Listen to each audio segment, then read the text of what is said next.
Welcome to the Mrs. R Relevant Daily Draft Podcast, sponsored by the Draft Professors. Joined today are Draft Professors Drew Collins and Hank.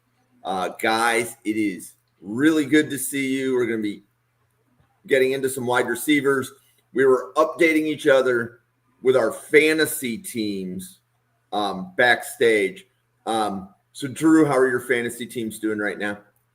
Pretty well. We were struggling at one point, 3-8 last in the league, but since have been on a massive win streak, snuck into the playoffs by 2 points, and now I'm pretty close to a championship berth as long as Jonathan Taylor and Brock Purdy don't combine for 75 points tonight. So we're riding high right now. Full in the Drake May, Kyle Pitts hype train. Hank, do you play fantasy? Yeah, I play fantasy. And how are your teams doing? In one league, I need Christian McCaffrey to outscore Michael Pittman by 14 fantasy points to make the championship, because the person I played had Puka Nacua, who of course dropped 45. Yep. Mm-hmm. Okay. Yeah, you That's see, possible. Puka in my league hit 60. Yeah, that's crazy. Yeah. But that's also the league that I'm the GM of, or the commissioner of. So I give bonus points for first downs, bonus points for long touchdowns. So yeah. I love bonus points. Mm-hmm. Give me a reason to give a bonus point, right? Like, yeah, I would, yeah. So cool. Well, we can fill everybody in on our fantasy teams. Like, just feel free to hit us up on Twitter if you want to know more. Hank, I'm curious, who are your top 4 wide receivers in this class? Top 4 is Ted Hurst, Carnell Tate, Mekhi Lemon, and Chris Bell. Okay. My top 4. And Drew, who are your top 4? Jordan Tyson, Denzel Boston, Mekhi Lemon, Carnell Tate. Okay. And are they in that order? In that order, yeah. 1, 2, 3, 4. Okay. So, Hank, you listed Tate second, correct? Yeah. But you like Ted Hurst more than Tate? Yeah, I have Ted Hurst as wide receiver 1 now. Nice. Yeah. So need to get him on my watch list. I've not seen him. Drew, that's somebody you haven't watched yet? I have not watched him, so I'm eager to hear Hank's opinion on him. Someone I got to watch now. Yep. Okay, so I'm from podcasting with Drew before, I know that Drew is lower on Carnell Tate than the field. He's still my top 4. Big fan. I like him a lot. But I'm just not bought in on the top 5 hype train yet. I don't think he's that stellar of a prospect to go top 5. I really like him, but I'm just not quite sold yet with having such a good receiver like Jeremiah Smith and in that Ohio State offense. I just don't know if I'm sold on him being top 5 yet. And Hank, how high would you take Carnell Tate? I mean, he did grade. What was he on my board? He's the 5th prospect on my board. I'd take him in the top 10. I don't know about top 5, but I think top 10 for sure. Well, and I think that was ultimately from talking with Drew and when we were podcasting some mock drafts, that was actually Drew's kind of comment, is that he just didn't have a feel of a top 5 wide receiver, or I should say top 5 overall player in the draft feel. Yeah. Now, do we feel that way about most of the draft class, where it's not top heavy, meaning that are there really 5 players we could see? Is it, how do I want to rephrase the question? That there's only 5 players that need to go with the top 5 overall picks between like 2 quarterbacks and maybe a couple of edges? Or how do you guys see like the quality of the top prospects? Like, it just doesn't feel like Abdul Carter exists in this draft class. No, I think instead of the defensive edges being that good, I think it's the linebackers that are kind of taking that role this year with the Arvil Reese and Sonny Styles. I think those are 2 huge blue chip prospects, but I mean, outside of that, yeah, I don't think there's one dominant edge who you look at and say must be a top 5 pick.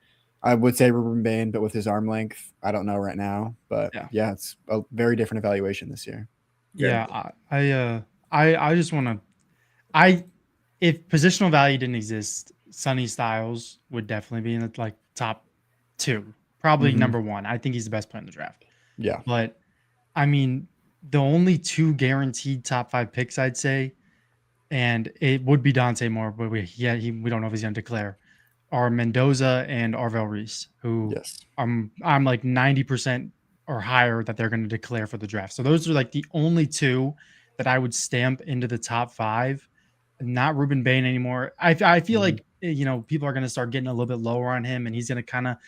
It almost feels like what a lot of people were doing with Ted McMillan last year, where like they were trying to find reasons not to like him instead of trying to find reasons to continue to like him because he's been the number one player in the draft for the entire cycle. It feels like. So now that we're approaching the new year, and people are now starting to see, oh, his arm length isn't that bad. So is he really a top three player in the draft? I don't know. So it's going to be a lot of discourse about Ruben Bain, especially towards the getting closer to April. Okay, so first of all, shout out to Peter Quinn because Peter is in Scotland. So, like, it's 9 p.m. Eastern time for me right now. I think that means that it's 2 in the morning in Scotland, but maybe it's 3 in the morning. He's locked in. Shout out. He's locked. So, That's Peter, impressive. love seeing you. And you can catch Peter podcasting on Draft Professors on Wednesdays. So he podcasts at 7 p.m. on Wednesdays. Okay, so Carnell Tate, both of you see him as a first round grade. You're just questioning, would you take him top 5 overall? The talent's like I see him like I'm not saying this is a comp like for mine at all, but I kind of see him in the same kind of role as JSN, like a great receiver from Ohio State, but I think they're not a top 5 prospect, but I think they're going to go in the middle first round, and I think they're going to be a great player at the next level. But I'm just not buying on the top 5 yet. Yeah, I would agree that I don't think the tape is top 5 or anything close to it. The only player that I've seen this draft that I feel like is like top 5 tape is Sonny Styles would be like the only player, but I think there's about a 50 to 55% chance Carnell Tate goes top 5 just because especially if the entire like Ohio State pipeline that everybody from Ohio State is producing in the NFL, there's definitely a good chance that he goes top 5, but the tape is more like 10 to like 12 to 8, 15 to 10. Like it's still first round. He's still a great prospect. He's going to be a good NFL player, but it's not top 5 tape. Okay. And then, Drew, who was your wide receiver one? Who was the first player you listed? The injuries are definitely concerning, but I think Jordan Tyson is an absolute difference maker. I was a huge fan of what I saw from him. So Jordan Tyson's interesting because you pointed out with the injuries. So JSN and Jamison Williams each went round 1, and they missed a significant amount of time in their draft year with injuries. Hank, how much do the injuries affect a first round grade on Jordan Tyson for you? Yeah, Tyson for me graded out at I still have to finalize my board, but he's currently sitting at my 17th overall prospect, which might sound a little crazy.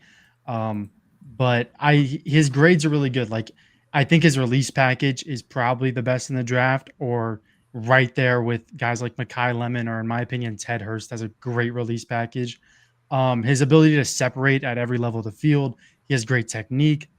I just think that I think he has catching concerns. I think his hands are a little inconsistent, especially concentration wise. Just a lot of concentration drops on his film. But the big thing, of course, is the injuries. And I didn't even knock his grade for injuries, which I should have done. But some players are just injury prone, and it is what it is. And this isn't like a one-time injury for Jordan Tyson. This is like lingering injuries that are knocking him out for multiple weeks and multiple seasons. And more than likely, he's just injury prone. And that's just what it is. And that's okay because when he's on the field, he's great. But the best ability is availability. And Jordan Tyson is only available so often. So, of course, he's this sick player that you want on the field. When he's on the field, he's a difference maker. I mean, he could catch 12 passes for 150 yards and 2 touchdowns and no one would be surprised. But it's the injuries that are just going to linger. And more than likely, they're going to continue to linger in the NFL where the game is twice as fast, twice as physical. The players are twice as strong. The defenses are twice as complex. Everything is going to change for him. I think he's going to be a great player when he's on the field. I am worried about the injuries. But regardless, I still think he's not number one. I think he's closer to that 4 to 6 range. But I also think this wide receiver class is just sick. Like, I have 7 first-round grades on wide receivers this year. So which 7 are they? If you don't, I have Ted Hurst, Carnell Tate, Mekhi Lemon, Chris Bell, Casey Conception, Jordan Tyson, and then Denzel Boston. okay. Yeah. Drew, how many first-round grades at wide receiver do you have? Right now, I have 5. There's still a couple players that I want to watch more. Ted Hurst is one that I have to see. I watched Chris Bell early, but I haven't watched him again, so I don't have him graded. But a couple of players like that I need to. But I currently have 5. And which 5 are they? Jordan Tyson, Denzel Boston, Mekhi Lemon, Carnell Tate, Casey Concepcion. Okay. So interesting, when Randall was breaking down wide receivers for scouting reports, he didn't have a first-round grade on Boston, but he did on Elijah Surratt. How high do you guys have Elijah Surratt from Indiana? Surratt's my next guy off. He's my wide receiver 6. How about you, Hank? I will need to pull up my actual rankings here, but I do know that he is definitely day 2 for me. I would say he is probably in that 8 to 10 range for sure. Round 2, for sure for Elijah Surratt, but Okay. Yep. this class is just sick. And it is. So, Hank has said this class is sick. Like, I believe from scouting reports, Randall had 15 day 1 or 2 grades on wide receivers. Yeah, that That I makes don't sense. know how much I'm gonna have, but it's probably gonna be pushing 20. Yeah, Probably I think mine's going 20-ish. to be up there. Yeah. Yep. So And like a lot of that, I was surprised that Antonio Williams made it into the top 100 for Rand. mhm. Right, because it's Antonio Williams and Jordan Tyson. Some of the injury concerns are consistent from player to player, right? Yeah. Mhm. So, any other wide receivers in this class that you think will get pushed down because of injuries? I first want to harp on Antonio Williams while I kind of think of that. I really like Antonio Williams. I think his role in the Clemson offense is severely underrated. A lot of the time during that start of the season, I mean, Williams got injured in one of the first couple possessions in that Yeah. game. So losing him was such a big loss for Clemson. He was out a pretty good amount of time. Like, he missed significant time. But when he returned at the end of the season, that's when Clemson's offense started to get rolling. So I think he's such a good receiver who can be a quarterback's best friend that even though he may have some injury history and some concerns, I would still love to have him in my offense, and I think he'd be a very valuable player. Yeah, I again want to hop on the Antonio Williams train. I think he's a great player. He's probably going to finish in my top 10 wide receivers. Again, the injuries are scary, but he gets open. He's consistent. He was basically the motor of the Clemson offense, like Drew said. He is a good wide receiver, and when he plays for you, he's going to produce. Now, I'm not spending a round 1 pick on him because he's not as good as Jordan Tyson, but a day 2 pick, 100%, especially because I think he's probably going to fall to round 3, round 4 with his injury history. He is going to be a steal when he's on the field for a pick like that late in the draft. And when I poked the draft professors and I asked how many wide receivers were in your top 50, I think the most common answer was 7. Mm-hmm. Do either of you have more than 7 wide receivers that you're projecting in the top 50? Yeah, I definitely do because I have 7 in my top 22. So I'm definitely going to finish with probably close to 12 in my top 50. Okay. Is Skylar Bell one of the 12? He should be. If maybe not 50. I think he'll probably be closer to 65, 75, but I do like Skylar Bell out of UConn. And Drew, where are you on Skylar Bell right now? Right now, he's my wide receiver 11, and I do like him. Like, I watched the Syracuse game of him was the main one I watched. I want to roll back to him. I haven't seen him in a little bit since then, but I do think he's he's a very savvy player who can make a lot of plays. He's, for not being the biggest receiver, I think he's really good at contested catch, good route runner. I just don't think he has that A-list trait. Like, he doesn't have blazing speed. He's not going to turn 50-50 balls into 80-20 balls. He's not a route runner like Jordan Tyson, who's going to make a defender fall flat on his feet. But I do really like Skylar Bell, and I think he can impact the game in a lot of different areas. So dominant trait. Let's talk about that for a minute. So I love when draft professors talk about, like, part of their evaluation is finding a dominant trait. Mhm. So, for example, like EJ, when he evaluates running backs, if there's no dominant trait, they're not going to make his top 10. So EJ's running backs 11 through 20 were some of everybody's favorite running backs, which would include like Emmett Johnson, Hollywood Smothers, were outside of his top 10. He said they don't have a dominant trait. They can be a good NFL running back, but if EJ's going to pick somebody high, he says they better have a dominant trait.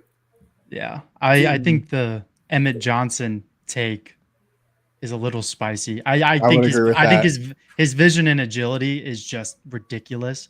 Yep. But I mean, everyone sees things differently. But I think Hollywood Smothers would probably be a good example, in my opinion, just through my grading, where I could see, okay, there's not really a dominant trait. Now, is he really good at a lot of things? Yes, but he's not A plus at one thing. Yeah, so my question was from a wide receiver standpoint. I don't know that all dominant traits are created equal. So, for example, there's a wide receiver like Sincere Brown, right? He's going to be one of the fastest receivers in the class, so speed would be considered a dominant trait. But that doesn't mean he's going to be a great wide receiver because there's so many other things that are important. Yeah. So, is it important for a wide receiver to have a single dominant trait like speed, or do they have to have a combination of things? I think for a wide receiver, especially, having a combination of things is actually more important than a single dominant trait. I mean, it depends on the dominant trait for me. Mhm. I think route running is the most important thing for a receiver. I think if they have route running as their dominant trait, yeah, they need the other stuff, but that can make them a great receiver on their own. While conversely, speed or even contested catch ability, we've seen contested catch players who are outstanding in college just haven't been able to translate. Well, I think those two are more complementary dominant traits where, yeah, on their own, they can be great in that one area. I think it was Arian Smith last year's draft, just absolute speedster, but outside of that, you have all too much. So I think pairing those with another one is what makes a receiver pop, but I don't know alone if they can make a receiver great. Yeah, I think I would definitely agree. It depends on the trait. I see speed, contested catchability, depending on the player, their blocking ability, ability after the catch.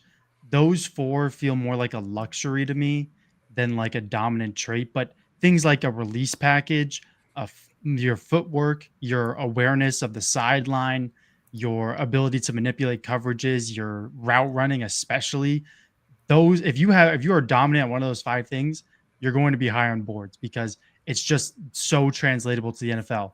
Like if you have a guy like Arian Smith who is just going to run by people, he first has to be able to get himself into the position to be able to run by someone, and that takes technique, that takes skill, that takes a release, that takes everything. You got to be able to stack a defensive back, which takes skill. But if you could only have the speed, you're just not working with much. So I mean, in terms of like dominant traits, especially at running back, I could see like why you want a dominant trait, but at wide receiver, most dominant traits just turn out to be a luxury for a wide receiver who is already pretty well rounded. Because especially in this class, I think all of the top guys are fairly well rounded, and most of them just happen to have really good hands, really good route running, really good footwork, and it's just a luxury added onto them. But you can't really look at them and say, you know what? I don't think Makai Lemon has this, or I don't think, Jordan Tyson has this, because they have it. It's not great. And when you watch them, like Jordan Tyson's great at a lot of things, but like, in my opinion, one of his lower grades for me was like, let's just use blocking. Like he's not a great blocker, but so what? Like he's good at everything else. So that's my take on dominant traits. As you were kind of talking about that, about the route manipulation, the releases, Emeka Egbuka kept popping in my mind. Mhm. Excellent route runner, insanely smart, knows how to get releases, and you've seen him thrive this year.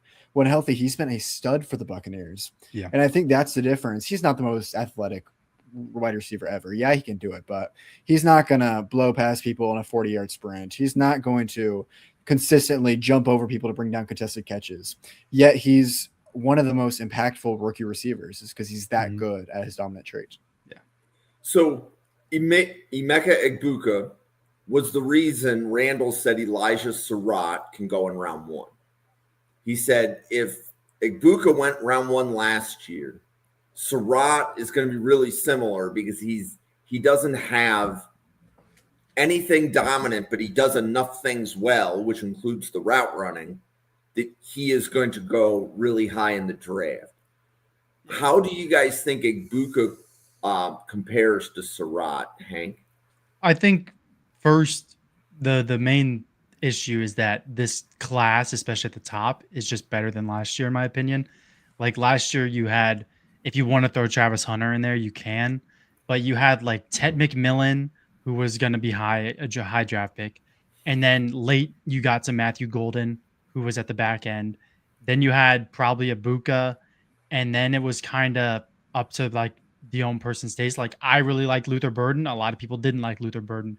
I was a big fan of like Jalen Royals. A lot of people didn't, but Jalen Royals went like round 5 and he was like a top 6 wide receiver for me. So I think this class is just so much better that a guy like Emeka Egbuka, if he was in this draft, I don't think he'd go round 1. I think he'd be day 2, right where I have Surratt. So I just think the strength of the class is going to make Surratt go day 2. Got it. So who do you guys think? I don't want to rephrase the question. So this is a question about fast receivers. Who do you guys think the 5 best downfield receivers are? Like if a team needs a receiver to stretch the field vertically. Hank, who do you think the best 5 are for you?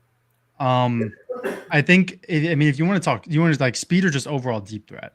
Deep threat. Okay. No matter how they get open. Okay. Who are the 5 best deep threat? You got to throw Carnell Tate, Denzel Boston in there for sure, because they just win downfield. I just think Mekhi Lemon wins at every level of the field effortlessly. That he should be in there because he just gets open regardless. I'm trying to look at my rankings right now. I think Bryce Lance is pretty good at winning down the field in this draft. I think he's probably in the top 5 for me. And probably to round it out, I would throw Ted Hurst in there. Would probably be my 5. Okay. A lot of the guys at the top of your board, you would consider. Okay. Drew, how about you? If you got to stretch the field, if the offense needs a player to stretch the field. Yeah, this one's, I mean, Hank said a lot of the really good players. There were 2 that kind of came to mind as possibilities that he didn't mention. That is Brennan Thompson from Mississippi State, just absolute speedster. I think he can burn people deep. And then the other one, I'm not the biggest fan of this player. Like I have him rated pretty low. The hype around him has been a lot, but Chris Brazzell. I think he's also worth mentioning. I'm not the biggest fan, but he's an amazing deep threat that I think will translate. I want to throw another name in there that just slipped my mind, but Deuce Robinson, if he declares, was a sick deep threat this year for Florida State, and he would definitely end up in my top 5 if he decides to come out. Okay, so how about Drew? Who do you think are the best run after catch receivers or gadget receivers? So whether you want to call it the Malachi Corley category, the Savion Williams category, but who are the receivers where once the ball is in their hands, they're going to become a different player? So the first one that pops in my mind is Casey Concepcion. I think he's so good after the catch. Then you have to put Chris Bell. Yep. The ACL tear is obviously awful for him, but after the catch, he's so good. He's so strong, so fast, just an athletic beast. Then that's where it kind of gets tough. I'll go with Mekhi Lemon. I think he's just so twitchy that he can make people miss. He can go for a while. Yep. All right, now, I mean, Jeremy Bernard, he's one more. He just does so much different stuff for Alabama. They'll put him in the backfield with how much they trust him to go after the catch.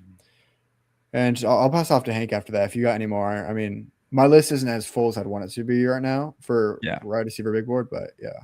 I think Zachariah Branch would That's be good. probably in there for the top 5 in this class. I'm trying to think if there's any other name I'm missing, but that if I mean like yeah, Eric that's Singleton, really maybe. it.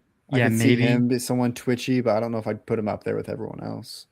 Junior Vandeross out of Toledo is not bad, but I don't know if he's top 5. But I mean, there's not really. I love it. haven't You seen see, a lot of you're yeah. giving me a new name. That was a name Yeah. I was less familiar with, so I absolutely love it. Okay. Yeah, I'd say there's a big 2 for that range. It's Casey Concepcion and Chris Bell. I think those are kind of the 2 huge just after the catch Those throws. like A plus yak Yeah. guys who do their best work after they catch the ball. Okay. So Hank, next question I guess would be X wide receivers. If a team needs the bigger bodied wide receiver that they know is going to play X a lot right on the line of scrimmage, who are your favorite candidates for that discussion? Yeah, I would throw definitely Denzel Boston, Carnell Tate, Ted Hurst as my personal big 3. I personally like CJ Daniels out of Miami a lot. I think he'd be a good X at the NFL. And other than that, it's just like the question like are they going to play X or are they going to play Z in the NFL? I think the last guy would probably like for sure an X wide receiver in the NFL at least. I think would be Deuce Robinson, although he does kind of switch back and forth from the slot in college. I don't think NFL teams are going to see 6'6", 223 and put him in the slot. So those would probably be my top 5. Like I was considering like, I mean, of course Jordan Tyson can play X, and like Chris Bell probably could play X if he needed to, but I don't think that's his best position. But I think those are probably my big 5 there. Drew, how about you? I mean, the first one that came to my mind was Denzel Boston. I love Denzel Boston. I think he's going to be an amazing player at the X. Then Elijah Surratt came to my mind. I like his release package. I think he can win over the middle of the field. I like him. And then one more that came to my mind. I haven't watched him a ton yet, but I think Malachi Fields, Notre Dame receiver, and Ian Strong, the Rutgers receiver. I think those are a couple more who also could. Okay. Do you guys have any other like? You guys want to get like hot takey? So Hank, do you have any wide receiver hot takes that you want to like bounce off of Drew or bounce off of me? Yeah, I'll just talk about why I have Ted Hurst at wide receiver 1. I want to hear this one. Yeah, I know. I don't think anyone else has that. I watched him today, so maybe it's recency bias, but I really don't think so. He's 6'2", 195, Georgia State, so he plays in the Sun Belt, which isn't ideal. But I just think when I watched his game, I just saw so many translatable reps and so many. He just bails out his team. So he's clearly too good for Georgia State, and he's too good for the Sun Belt. And his 50-50 ability was way better than I anticipated. I think that his release package for being 6'2" is probably the best in comparison to size. Like I think Jordan Tyson and Mekhi Lemon probably had the best overall, but for his size, I think it probably is the best release package. The red zone ability is an NFL at the NFL level already. His ability to track the ball in the air. The amount of times I saw the Georgia State quarterback underthrow Ted Hurst was ridiculous. But every time it felt like Ted Hurst was adjusting his body to make the catch. His body control is ridiculous. I think his size to play outside, but he also has speed just to run by people. But he uses the speed smartly. He stacks the wide receiver. He uses his footwork to get them to stutter. His stop and start ability, double move ability is one of the best in the class, in my opinion. I think he's actually a decent blocker as well, which is just kind of like added on. There are more concentration drops, though, than I'd like. And I do wish he had a bit more play strength. But other than that, there really just wasn't a lot that I saw with Ted Hurst where I'm like, this won't translate to the NFL. I think he has one of the most translatable games, and I think he's one of the safest selections at wide receiver in what is such a stacked wide receiver class. I expect him to go on day 2 in April, but I think whatever team takes him on day 2 is getting an absolute steal. Okay. So yeah, I would definitely say Ted Hurst at wide receiver 1 is the hottest of the hot takes. I don't think you can get hotter than that. No, I need to watch him now. I didn't think about him before this. Is he going to the Senior Bowl? He is, yeah. Does he? Okay, so get eyes on him in there too. But Yeah. I'm excited to watch He's him now. 4th on my board right now. So Oh wow, okay, yeah. He's all the way up there. So actually, that's a good transition, Drew. So I have Andrew Harbaugh's Senior Bowl spreadsheet up. If you don't follow Andrew Harbaugh, he's a draft professor. He has organized all of the Senior Bowl and Shrine Bowl players into a neat spreadsheet. So here are the Senior Bowl wide receivers: Jeremy Bernard from Alabama, Josh Cameron from Baylor, Ted Hurst from Georgia Southern, Elijah Surratt from Indiana, Colin Lacey from Louisville, Malachi Fields from Notre Dame, Romello Brinson from SMU, Chris Brazel from Tennessee, and I think the rest of the players are tight ends. The only name I don't recognize is Nate Borkacher from Texas A&M, but I'm assuming he's a tight end. Yeah. So, go. I just want to say, like, the Senior Bowl is great. The some of the players that they've invited, I don't want to like pick on Colin Lacey, but usually it's just not Senior Bowl level. That's like a American Bowl player. I think that honestly, and this is just like deep down my feeling, I think that when Chris Bell got hurt, he was like their number 1 choice. But I feel like they felt bad and they felt like they had to bring a Louisville wide receiver. So they just said, Colin, do you want to come to the Senior Bowl? So like I think they need to get some bigger names at wide receiver. Yes. Because the Senior Bowl is supposed to be like the best one, like in my opinion. Like, you know, the Shrine Bowl this year has done a fantastic job at recruiting players. Like the Shrine Bowl list is sick, but the Senior Bowl needs to start competing. Like they need to get some bigger names here in the coming days because they could lose their spot at the top easily to the Shrine Bowl because the Shrine Bowl has just done a sick job this year. Well, let's talk about Lacey for a second, and I'll flip to the Shrine wide receivers. I do think the Shrine Bowl is getting good players, but the wide receiver list at the Shrine doesn't compare. And we'll go through that in a second. So we covered Colin Lacey with scouting reports. And it was interesting because he was one of the first shows.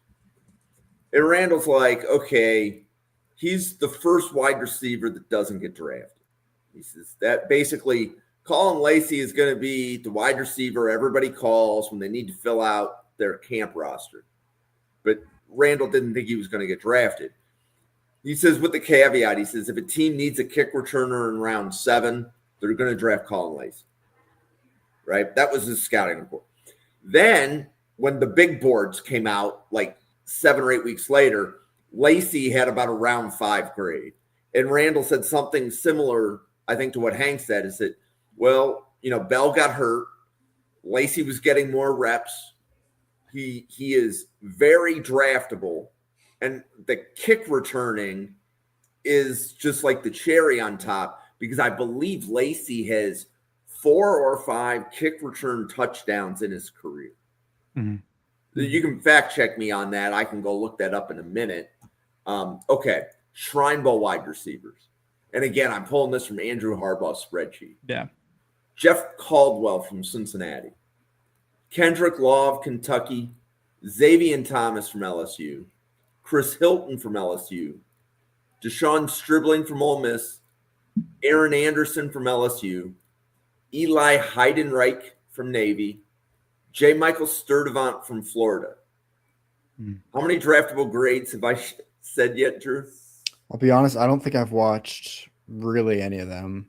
None of them have been on my board. So, yeah, I think a lot of the guys you just named, for me at least, are draftable closer to like the end of the end rounds, like round 5 through 7. But also, I think it's also just coming down to, I think what I was talking about, like comparatively, like the players, it's more overall. but also that is the list of players that I'd expect the Shrine Bowl to get. The Shrine Bowl has just gotten so many names, not a wide receiver, that are like great. Like I didn't expect Kate Klubnik to go to the Shrine Bowl. Yep. That was a big one. Like I expected him to go to the Senior Bowl. Other names like I thought Lili Faamoe from Wake Forest plays tackle. I thought he was going to go to the Senior Bowl. There's just so many names in my opinion that not necessarily a wide receiver that have chosen the Shrine Bowl as their destination. So I don't know. I think that it's going to be interesting to see where a majority of the wide receivers end up because I don't think there's definitely not been enough declared to the Senior or Shrine Bowl. So it's going to be interesting where they decide to go. Yep. Senior Bowl passed on Klubnik just so they could have Garrett Nussmeier come down there in a couple weeks. It's great. So from the Shrine Bowl list, I think the name that I would be focused the most on is Deshaun Stribling from Ole Miss. Mhm. We loved Stribling in the summer. And when I say we, so that was Peter Quinn, who's in the chat. So Peter did a wide receiver show where Peter, I don't know how many wide receivers were on that list, but I'm going to say I sent our summer scouting list of wide receivers, which I'm going to say was 72 players, plus or minus. And he was podcasting, and Peter at that point hadn't podcasted with draft professors before. He had done some mock drafts with us, but just hadn't podcasted. And then he was podcasting with Tell. Tell, again, he had done mock drafts with us, but I think other than maybe podcasting once, wasn't a regular, right? But they both, I said, well, who's a sleeper that you think is going to rise? And it was Stribling.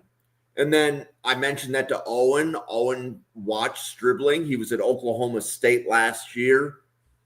His Oklahoma State tape was like way better than what Ole Miss what he did with Ole Miss this year. Mhm. So I want to see Stribling in a different offense. I think it's the way I'm saying that. Mm-hmm. Yeah. I know over the summer when I watched him, I was impressed enough.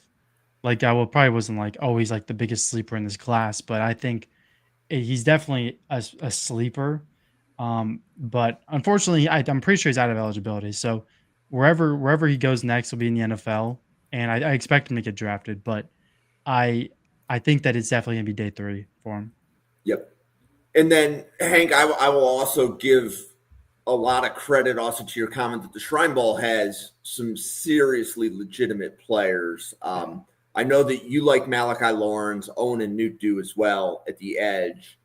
Daryl Jackson Jr. from Florida State is getting some day 2 grades. He's huge. Just Just a freak of nature. I mean. Yeah. So Drew, where were you on Daryl Jackson Jr.? I mean, I wasn't high. I know Jack Bretnall. He is really high. Yeah, really high. I think he's defensive tackle like 2 or 3. So Jack's really high on him. I wasn't quite as high. I mean, he's got all the potential in the world, but you just need to see it translate to the field. And I haven't quite seen that yet. You've seen flashes, but I want to kind of see him put it all together. And I think he could at the Shrine Bowl. So I think he's going to be a big name to watch. So I'm excited to see that. Okay, so this one just caught me. Anto Saka, I thought when we covered him on a podcast, everybody said he's probably going to return to school and transfer. I mean, some people said I personally saw that. I thought he could go to the NFL. I mean, he still is raw in some aspects, but just with his athleticism, and I think he's developed enough as a pass rusher. There's still a lot of work to do, but he's developed as enough to get drafted and make a name for himself. Yeah, I would agree. I think he's one of the in this edge class. I like him as one of the guys with the highest potential out of everybody. I think. If he really hits his ceiling, he's going to be a freak in the NFL. I think he's my edge 10 right now. So yeah, that sounds about I really like where him. I'd have him. So yeah. Okay. I do actually, on the topic of wide receivers, I don't want to butcher his name, but Daniel Sobkovitz for ISU, Illinois State, has like 18 receiving touchdowns on the year. Whoa. Has broken basically every Illinois State receiving record, is playing in the final on January 5th. He has probably some of the best tape on slant routes I've watched in this class. there's something about his footwork and the way that he like drops his shoulder, but he is a great route runner across the middle of the field. Super reliable guy. I think when he gets national coverage for the championship game in Nashville, I think he's going to start getting put into probably early day 3 conversations for the NFL draft. So that's one guy that I definitely want to get talked about on this pod for sure. Yeah, and Hank, that's why we're here. Yeah. Platform. You can share the guys Yeah, that you like. I need to see him. Yep. Okay. So I love this question. So Randy actually podcasted with me earlier today. We did a Patriots mock on the Draft Professor Simulator. So Randy, thanks for stopping by. Okay. So Drew, can you think of any wide receiver cornerback matchups? And Hank, I'll pivot the same question to you. The one that I think that I'm probably going to focus on the most is going to be Elijah Surratt and Jeremy Bernard against, now I'm looking at the corners, it's probably going to be Chris Johnson. Yeah, he's going to win. Chris Johnson's what I'm going to be keen on. And that's because I think if I had to pick 2 receivers at the Senior Bowl who are likely to be drafted by Buffalo, it's Bernard or Surratt based on where Buffalo picks. Yeah. So, I've got one that I'm kind of looking at too, and that's Duke cornerback Chandler Rivers. I think he's the dog, but he is a little bit undersized. He's just small. Yeah. So I'm excited to see him against the Malachi Fields, Elijah Surratt, even the Josh Camerons at Baylor, who are just a little bit bigger receivers who could Chandler Rivers could struggle with. So I'm excited to see how they match up against each other. Yeah. On the wide receiver side, same names really. Elijah Surratt, Jeremy Bernard, Ted Hurst, of course. I do think the 2 Texas Tech wide receivers will be fun. Caleb Douglas and Reggie Virgil. They could definitely rise at the Senior Bowl. But I mean, the Senior Bowl definitely hasn't missed on the corners. I think watching Will Lee in one-on-ones is going to be fun. One of the better man coverage corners in this draft, in my opinion. I have Charles Demings out of Stephen F. Austin as a round 2 grade. So I think he could definitely show out. And of course, both my Washington boys, Ephesians Prysock and Sicario Davis, I'm hoping to have stellar weekends. But I'm definitely more excited to see how the wide receivers that the Senior Bowl have invited, which I think is definitely a tier below the corners they invited, play up to them. So like guys like Surratt, he's in when he goes against Chris Johnson, that's must watch. Like that is a must watch rep. I saw the Sicario Davis accept his invite today, and I got so excited because I just scrolled past and I thought it was Denzel Boston for a second. No. But no, I'm so excited to see Sicario Davis. Just a big corner, but yeah, he's got great. my hopes up there. Yeah, and Randy, I'm going to piggyback on this. I want to see Kilgore against Bernard, and I want to see Kilgore against Surratt, and I want to see Kilgore against Trigg. I'm curious, can Kilgore cover the wide receivers? Because he had, somebody was pointing out that Kilgore has some reps against Ryan Williams, right? Where I guess when South Carolina was playing Alabama, he got matched up and he did quite well against Ryan Williams. And I think if Kilgore shows that versatility at the Senior Bowl, he's going to vault into the top 50. Yeah. Because if you have that if you can play linebacker, because there's some people that grade Kilgore as a linebacker. So if you can play linebacker, safety, corner, every defensive coordinator is going to want you. So, yeah, I would for Kilgore. He's one of the more awkward players for me to grade. What is happening? I think he's one of the more awkward players for me to grade, and just because he's a tweener, I don't know. I'm not big on tweeners. But also, and this would be next year, of course. I'm also just not a Ryan Williams fan in terms of prospect. He was supposed to be in the big 3 of Jeremiah Smith, Cam Coleman, Ryan Williams. That was going to be your big 3 next year. I think he's 2 to 3 tiers below Jeremiah Smith and Cam Coleman. Yeah, which I just think is 1A, 1B. I genuinely think if you have Cam Coleman wide receiver 1 next year, you're not crazy for saying that, because I think both are just sick prospects. Cam Coleman might be my wide receiver 1. I love him. People So, get mad, but I think that's Yeah. 100% warranted. Yeah, but Ryan Williams, I mean, he needs to transfer. That's number one. Like he's not getting the ball enough to showcase. I Mhm. think his agility and his burst and what he does with the football in his hands, that's special. But I think everything else is not close to an NFL level yet. But he's also only like barely 19. So he is super young. He has tons of time to develop. And he already has, that dominant trait of his after the catch ability. But everything else needs to take a big step up.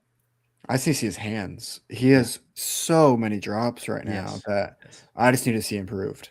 Mhm. I agree. And 100%. Deuce Robinson's the receiver at Florida State, right? Yeah. Yep. The big So guy. how close is Deuce Robinson to that 1A, 1B conversation if he returns to school and comes back? I don't think And he's. in I don't that think he's near draft? it. I Yeah. don't like. It's just the 1A 1B of Jeremiah Smith and Cam Coleman. Like in my opinion, and I'm going to use the G word. I think they're both generational. Like I would- I think they're both sick. Like they're going to grade so high for me. There's Deuce Robinson. He's great, and he was like the only kind of offense that Florida State could generate. I think if Deuce Robinson goes back to school, there's no reason why he couldn't be a round 2, round 1 guy. But in terms of being close to Jeremiah Smith and Cam Coleman, Okay. he'd have to have this monumental leap that I just don't see happening. I concur. I mean, you said it perfectly. I think he's a great player, but Mhm. you just don't match up with those two. I don't think any receiver, or it's going to be tough to find a prospect that matches up to him.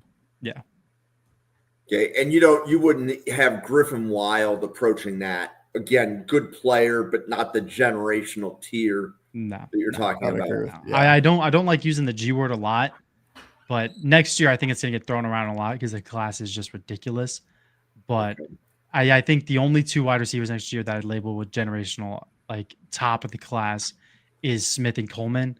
And the only reason why no one else can be at the top of the class is because both of them are so good.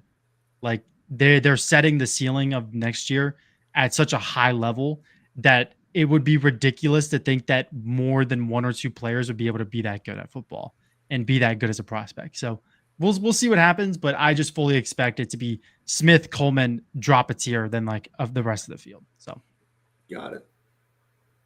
Okay.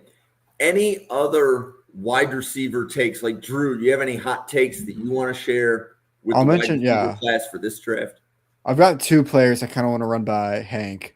The first, he entered the transfer portal. I think he's a true junior, so he doesn't have to commit. But Jace Brown, the former Kansas State receiver, I was a big fan of him. I mean, I watched him before the Kansas game, yeah. and he absolutely torched Kansas, and I was already a fan. Mhm. And then I watched him again, and I became a bigger fan. So, have you seen him? What are your thoughts on Jace Yeah, Brown? I think if I remember right, he's just undersized, right? Like he's pretty Yeah, skinny. he's like maybe 5'11". I think he's listed as 6 foot, but he's like that Yeah. 180, 170, something around there. Yeah, I think I'm like 5'11", 170 is what I saw Yeah. somewhere, which isn't ideal, but he flies. Like he gets Mhm. around the field fast. I fully expect him to be coming out next year. I haven't watched him yet for that like exact reason, but I'm excited to get into his tape over the summer. I think he's going to be up there for me next year. I think he's going to some Florida school. That's where he's from. Yeah. I don't know how he ended up at K-State, but yeah. And then the other one, we've talked about this player a little bit. What are your thoughts on Chris Brazzell? I'm not really buying into the hype, but Mhm. I want to hear your thoughts on it. Yeah, I'm not a Chris Brazzell guy. Not saying that like, oh, he's this round 6 talent. Like I would 100% agree. but I mean, this is the guy that I want to see go to the Patriots, and like Drake May can just throw it up to him. Like that's it. Like, but at the end of the day, he's not much more than 6'4.5". Throw it up, and he's going to come down with it. Like, I don't see a lot more translating to the NFL. It's already a struggle for most Tennessee wide receivers to translate to the NFL. So I'm not sure what to do with Chris Brazzell, but he would just be a big guy that a QB can throw the ball up to. So Couldn't agree more. I think he'll Randy be- likes Brazzell, and he was Okay. taking Brazzell round 1 to New England in our podcast earlier today. Mhm. So I think he's a late, like a early day 3. I think he could sneak into day 2. I would say early day 3, late day 2 would be right where I'd have him. So yeah, I Yeah. would agree with that. yeah, go ahead. Okay, Hank. I was just gonna throw more names out there. I didn't know if you had anything No, else, I was but- just going to cue you up. Go for Oh it. yeah. We can talk about a few here. One that I don't expect you to have watched, but Max Tomczak out of Youngstown State. I'm reaching into FCS tier. I actually have You watched watch him. surprisingly. Yeah. I don't think he's like this crazy good wide receiver, but I think he raises the floor of any team's wide receiver room. Yep.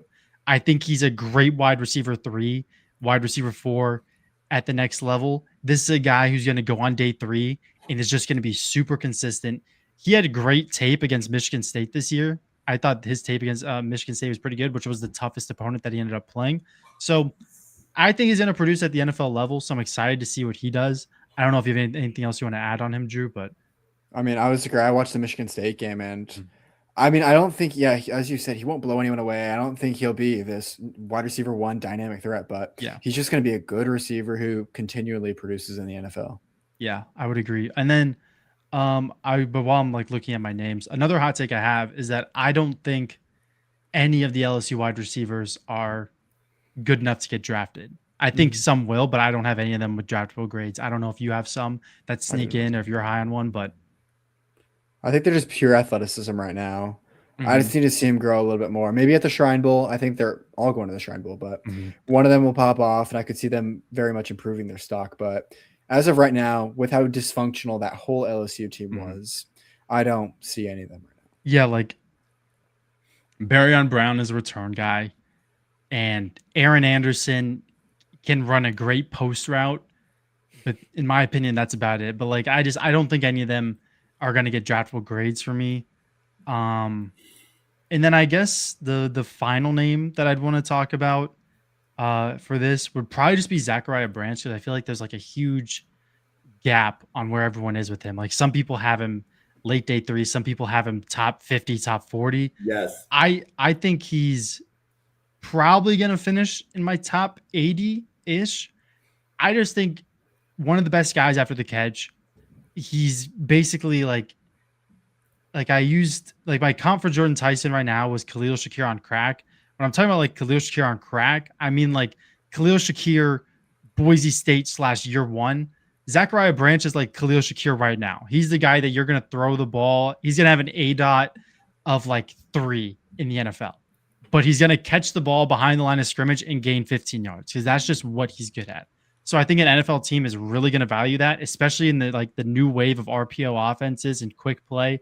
And I think Zachariah Branch is going to get valued highly by NFL teams, and I think he's going to go earlier than a lot of people expect. I'd 100% agree with that. I just see a role for him in the NFL. Like I'm a big Zachariah Branch guy. Well, and so first of all, Hank, I would agree. From the number of mock drafts that I've done with different people and checking to see, there are people that will take Zachariah Branch in the middle of round 2, and there are people that don't want to touch him until day 3. Yep. So the first thing I'm going to say is we need to, part of what I try to do, like running Draft Professor, is find people who grade and can evaluate based upon how NFL teams will draft. Right. So, and what I mean by that is look at Arian Smith, and I'm trying to remember some of the other really fast wide receivers that went in round 4 last year that nobody had round 4 grades on. Nobody said early day 3 on like the Arian Smith. I think Isaac Tesla, some people were getting to the early day 3 towards the end of the cycle. But nobody last year at this time was talking about Isaac Tesla. Yeah. Right. Nobody was really talking about Tesla until January, February last year. Right. So I think if we learn from that lesson last year, there's no way Branch gets out of round 3. Yeah, I would agree. Right. I don't think he falls to it. You're getting your floor when you draft Zachariah Branch is you're getting a punt returner who you need to scheme 3 touches for on offense per game. Yeah, pretty much. You're not drafting him to be a wide receiver 1 or a wide receiver 2, but he's a perfect wide receiver 3. Yeah, and he's a guy that I think he has a lot of potential. I think he could end up being like a Rashid Shaheed, where you just like for like the first couple years of your career, you're a return man, special teamer, you get a few touches, but then you really start to develop, and all of a sudden you're this deep threat who's catching 60-yard touchdowns because your speed is just that dynamic. You're a weapon. You're getting traded and signing big contracts for Seattle now. Like, I think his career could have that kind of trajectory, but like you said, at worst, this is a guy you give the ball to behind the line of scrimmage 3 times a game, and he can also just return kicks and punts for you. So it's a good value pick for an NFL team for sure. 100% agree. That was the exact name I was about to bring up. As a Saints fan, Rashid Shaheed is absolutely outstanding. And he kind of just popped on the screen one day. It was against the Bengals, first touchdown. Didn't get the ball again until a couple weeks later. Next touchdown. And I could see Zachariah Branch doing a similar thing where you don't hear about him for a while in the national media because he won't be this 10 reception a game guy. Yeah. But he'll just have explosive plays that'll keep you tuned in. 100%. I would definitely agree with that. And then when you get a player like Zachariah Branch, don't do what Brandon Beane did. You don't give him a second contract. I don't think Khalil Shakir is going to be able to play to the level of his contract for the duration of the contract. He takes way too many hits with the way Buffalo uses him, because Buffalo's throwing those screens to him like 5 to 7 times a game. Yeah. I feel like Joe Brady is trying to run a college offense. I'm not a Joe Brady play calling fan. I'll just put that out there. I think Bills getting some help. Yeah. Well, Khalil Shakir is a great wide receiver 3. Yeah, 100%. And there's a few Bills fans that have podcasted on this channel that will tell you the same thing. He's a great wide receiver 3, yet he's Buffalo's wide receiver 1. He can't anchor an offense by himself. Yeah. He's good for this. He's a above average slot wide receiver in the NFL. Yes. But that's what he is. He shouldn't be your number 1 target. Yep.